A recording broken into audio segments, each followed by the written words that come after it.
વિદ્યાર્થીની મેઘર સાક્ષી આજનો વિષય રજૂ કરશે.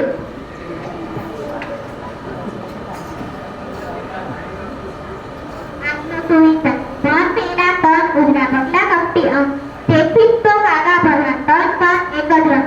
આ પંક્તિઓમાં કવિએ ભક્ત ભગત પર આકરા કટાક્ષ છે. બગલો ઘોડો હોય તે પાણીમાં ઊભો હોય ત્યારે તે જાણે ધ્યાનમગ્ન હોય તેવો દોડ કરે છે, પરંતુ તેનું ધ્યાન માછલીમાં હોય છે. પાણીમાં માછી દેખાતા જ તેને ચાંદમાં પકડી લે છે. આપણે તેના ઉજળા તનથી તેની લુચ્ચાઈ જાણી શકતા નથી. તેના કરતા કાગડો સારો, તેનું તન કાળું અને તેના કર્મો પણ કાળા. તેનામાં કોઈ કપટ કે ઢોંગ હોતા નથી. સમાજમાં અસંખ્ય માણસો બગલા જેવા હોય છે. તેમના મનની પહેલી મુરાદ જાણી શકતા નથી. તક મળતા તે સ્વાર્થ સમજી લે છે. આપણે એવા લોકોથી છીએ.